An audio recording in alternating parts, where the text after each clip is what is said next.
Hello दोस्तों, मैं हूं मनीषा और मनीषा's किचन में आप सभी का बहुत बहुत स्वागत है। दोस्तों, आज हम बनाने वाले हैं एकदम फुली हलवाई स्टाइल प्याज की कचौड़ी। दोस्तों, मैं आपके साथ कुछ खास ट्रिक शेयर करने वाली हूं जिससे आपकी कचौड़ी एकदम फुली बनेगी और बिल्कुल भी नहीं फटेंगी। तो दोस्तों, आप मेरे साथ वीडियो के एंड तक ज़रूर बने रहें। चलिए दोस्तों, फटाफट से कचौड़ी बनाना शुरू करते हैं। तो इसके लिए हम सबसे पहले आटा लगा लेते हैं। यहाँ पर मैंने लिया है 1.5 कप मैदा। यहाँ पर आपको जितनी कचौड़ी बनानी है उस हिसाब से मैदे की क्वांटिटी कम या ज़्यादा रख सकते हैं। अब दोस्तों, हलवाई स्टाइल कचौड़ी बनाने के लिए हम यहाँ पर डालेंगे 1 चम्मच जीरा और आधा चम्मच हम यहाँ पर अजवाइन डाल रहे हैं। अजवाइन को हम इस तरह से हाथों में घिस कर डालेंगे। इससे कचौड़ी में बहुत ही बढ़िया सा फ्लेवर आता है। दोस्तों, जब भी आप पराठे वगैरह में या फिर इस तरह से कचौड़ी समोसे में अजवाइन को डालते हैं तो उसे हाथों में घिसकर ज़रूर डालिएगा। अब हम यहाँ पर डाल लेंगे आधा चम्मच नमक। नमक अपने टेस्ट के अकॉर्डिंग थोड़ा कम या ज़्यादा रख सकते हैं। अब चलिए दोस्तों, मैदे में हमने जितनी भी चीज़ें डाली हैं सभी को अच्छे से मिक्स कर लेते हैं।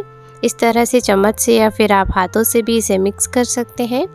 अब दोस्तों, इस कचौड़ी को खस्ता बनाने के लिए हम यहाँ पर डालेंगे खूब सारा घी।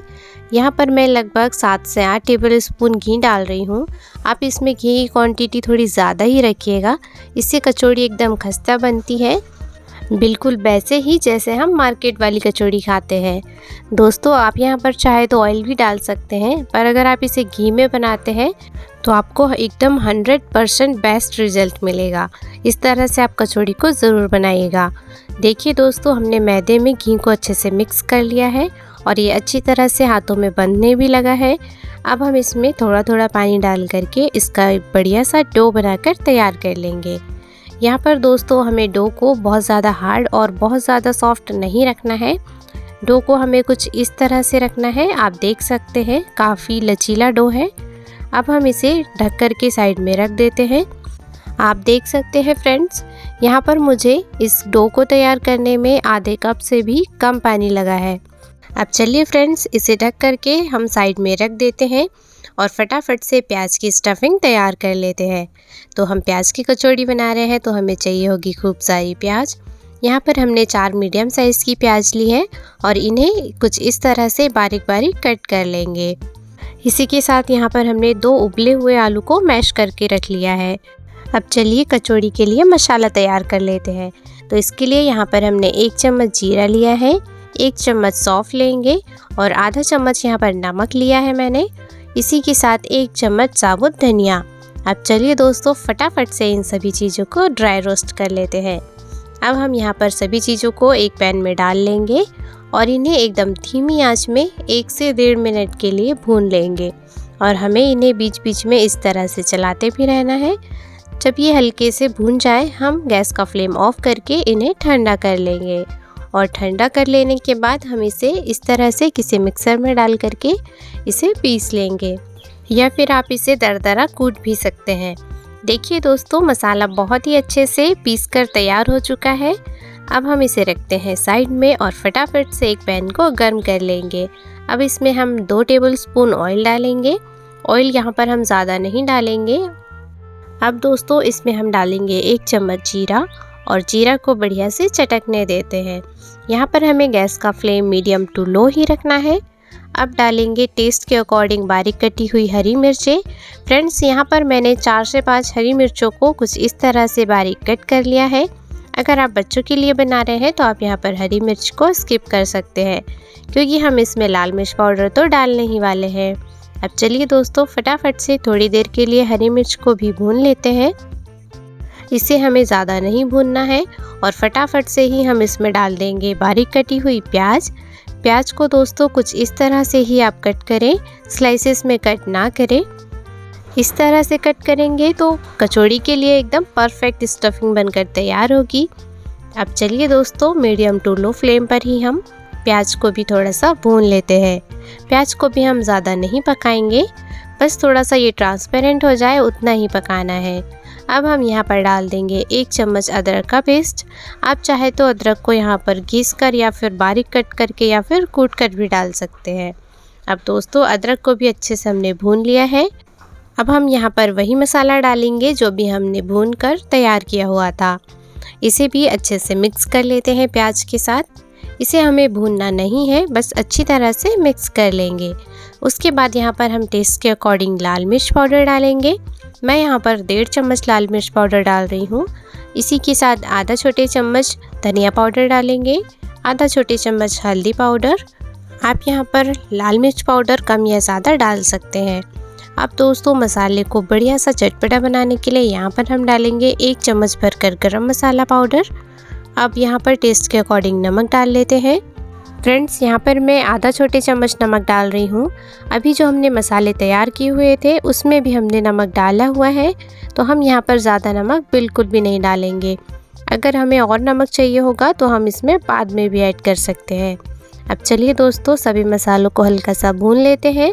यहाँ पर हमने 2 चम्मच बेसन डालकर उसे भी मसालों के साथ अच्छी तरह से भून लिया है, जो कि कैमरे में रिकॉर्ड नहीं हो पाया था, तो आप यहाँ पर बेसन ज़रूर से डाल लीजिएगा। अब हम यहाँ पर उबले हुए आलू डाल देंगे। इन्हें हमने अच्छी तरह से मैश कर लिया है। इसमें गुठलियाँ बिल्कुल भी नहीं रहनी चाहिए, अगर रहती भी है तो उसे हम भूनते समय मिटा लेंगे। अब दोस्तों इसमें हम डालेंगे 1 चम्मच भरकर आमचूर पाउडर। अगर आमचूर पाउडर नहीं है तो आप यहाँ पर नींबू का रस भी डाल सकते हैं।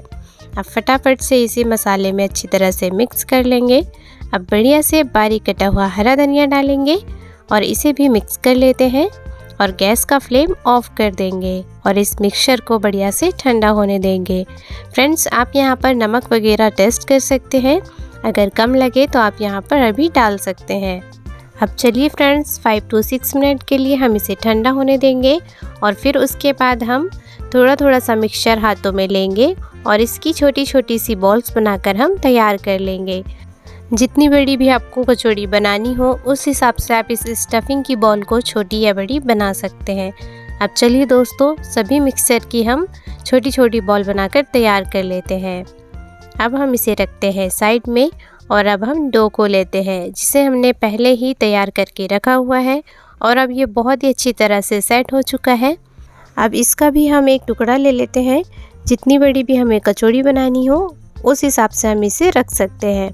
अब देखिए दोस्तों, इसे भी बढ़िया से गोल कर लेते हैं। आप यहाँ पर देख सकते हैं इस स्टफिंग और डो के साइज़ में थोड़ा सा ही फ़र्क है। स्टफिंग को हमें थोड़ा छोटा ही रखना है। अब हम इसे इस तरह से हाथों से फैला लेंगे और दोस्तों इसके किनारों को हमें पतला ही रखना है और इसे हम बीच में मोटा रखेंगे, जिससे कि कचौड़ी बिल्कुल भी ना फटे।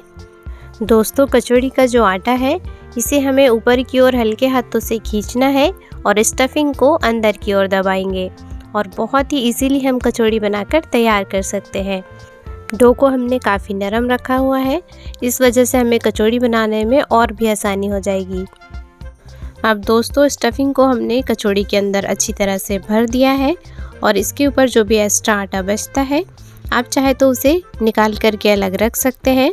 अगर आटा बहुत ही कम बचता है तो आप इसे अच्छी तरह से दबा दें और कुछ इस तरह से हमें इसे फ्लैट कर देना है और कुछ इस तरह से हल्के हाथों से हम इसे हथेली की सहायता से दबा देंगे, जिससे कि स्टफिंग सभी तरफ अच्छी तरह से फैल जाएगी। इस तरह से बनाएंगे तो कचौड़ी में सभी तरफ स्टफिंग बराबर से भरी होगी और ये कचौड़ी बिल्कुल भी नहीं फटेगी। फ्रेंड्स, यहाँ पर सबसे ख़ास बात यह है कि जब भी हम ऑयल में कचौड़ी को डालें तो ऑयल एकदम ठंडा होना चाहिए, ऑयल एकदम हल्का सा गर्म होना चाहिए। गैस का फ्लेम एकदम लो रखेंगे और सभी कचौड़ी को हम इसमें डाल देंगे। ज़्यादा नहीं डालेंगे, जितनी इसमें स्पेस हो बस उतनी ही डालेंगे और इसे 3 से 4 मिनट के लिए एक ही साइड पर हम सिकने देंगे। और दोस्तों, जब ये धीरे धीरे कचौड़ी ऊपर आने लगे उसके बाद ही हम इसे पलटेंगे, तब तक हमें इसे बिल्कुल भी नहीं पलटना है।